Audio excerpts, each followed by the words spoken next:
people out here, they don't even know the outside world exists. Might as well be living on the fucking moon. All kinds of ghettos in the world. It's all one ghetto, man. Giant gutter in outer space.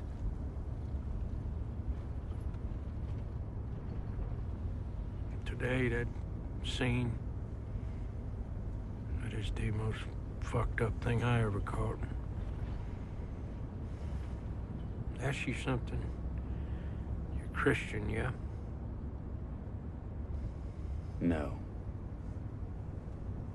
Well, what do you got the cross for in your apartment? It's a form of meditation. How's that? I contemplate the moment in the garden. The idea of allowing your own crucifixion.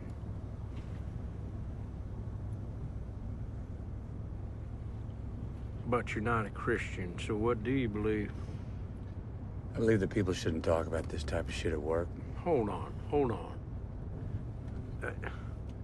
3 months we've been together, I get nothing from you. Today, what we're into now, do me a courtesy, okay? I'm not trying to convert you. Look, I'd consider myself a realist, all right? But in philosophical terms, I'm what's called a pessimist. Okay, what's that mean? Means I'm bad at parties. Let me tell you, you ain't great outside the parties either.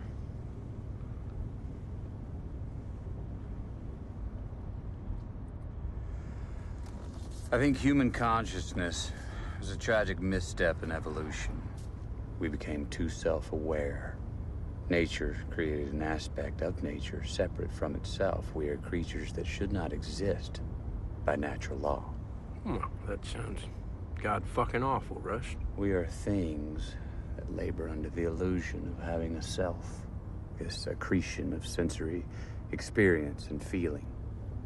Programmed with total assurance that we are each somebody. When in fact, everybody's nobody. I wouldn't go around spouting that shit I was you. People around here don't think that way. I don't think that way. I think the honorable thing for our species to do is deny our programming. Stop reproducing. Walk hand in hand into extinction. One last midnight, brothers and sisters opting out of a raw deal. So, what's the point of getting out of bed in the morning? I tell myself I bear witness. The real answer is that it's obviously my programming. And I lack the constitution for suicide. My luck, I picked today to get to know you. 3 months, I don't hear a word from you, and... You asked. Yeah, and now I'm begging you to shut the fuck up.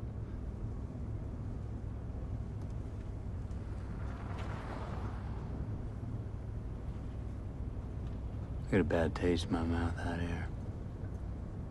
Aluminum. Ash. Like you can smell the psychosphere. I got an idea. Let's make the car a place of silent reflection from now on. Okay? See, we all got what I call a life trap. There's gene deep certainty that things will be different. That you'll move to another city and meet the people that'll be the friends for the rest of your life. That you'll fall in love and be fulfilled. Fucking fulfillment. And closure. Where the fuck those two fucking empty jars to hold this shitstorm.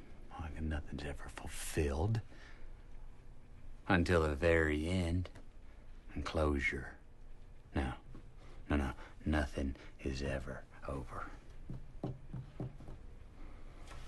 This is what I mean when I'm talking about time and death and futility.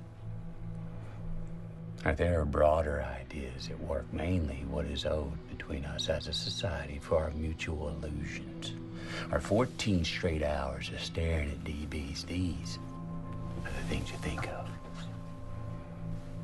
You ever done that? You look in their eyes. Even in a picture. Doesn't matter if they're dead or alive. You can still read them. And you know what you see? They welcomed it. Not at first, but right there in the last instant. It's an unmistakable relief. See, because they were afraid. And now they saw for the very first time how easy it was to just let go.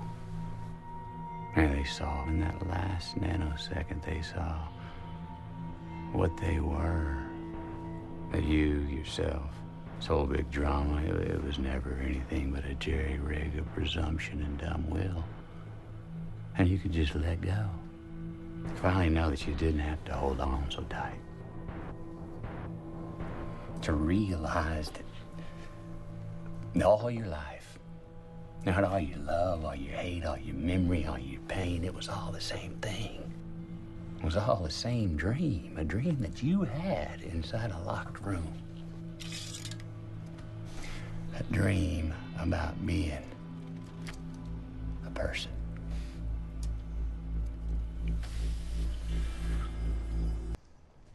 This place is like somebody's memory of a town, and the memory's fading. It's like there was never anything here but jungle.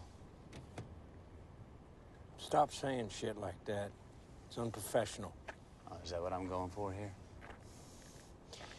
Just want you to stop saying odd shit, like you smell a psychosphere or you're in someone's faded memory of a town. Just stop.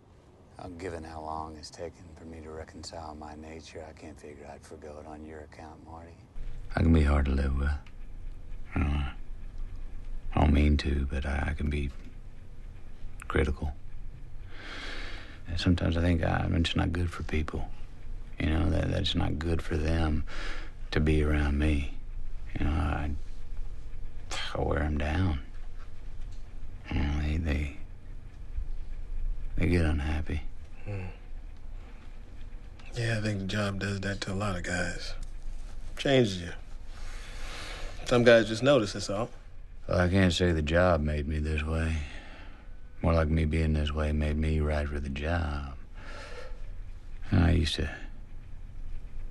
think about it more, but you know, you reach a certain age, you know who you are.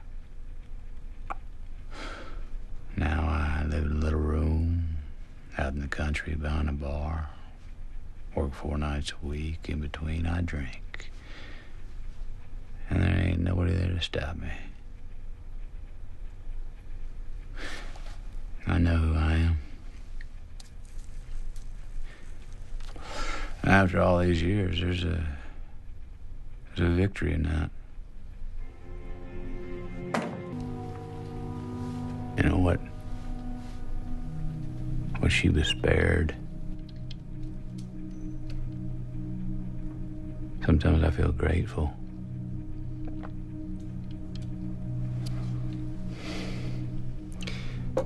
Doctor said she didn't feel a thing. Went straight into a coma. And then somewhere in that blackness, she slipped off into another, deeper kind.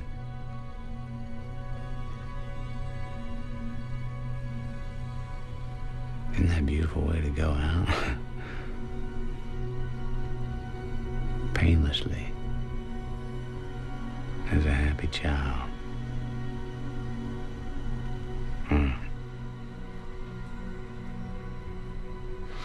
Yeah, the trouble with dying later is you've already grown up. Damage is done. It's too late. You got kids?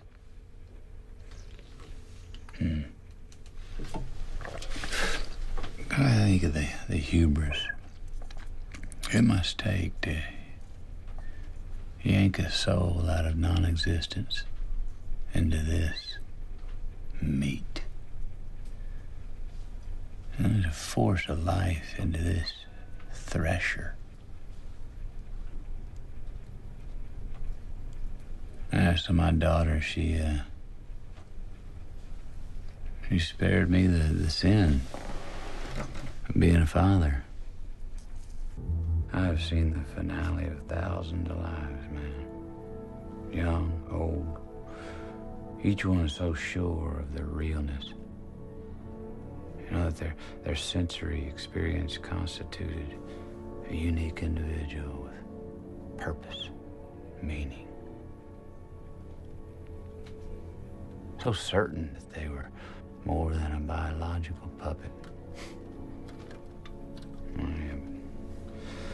Truth wheels out and everybody sees. Once the strings are cut off, all down. Why should I live in history, huh? Look, I don't want to know anything anymore. This is a world where nothing is solved. When someone once told me time is a flat circle. Everything we've ever done or will do, we're gonna do over and over and over again. And that little boy and that little girl, they're gonna be in that room again. And again. And again. Forever. Look, everybody knows there's something wrong with them. They just don't know what it is. Everybody wants confession. Everybody wants some cathartic narrative for it, the guilty especially. But everybody's guilty.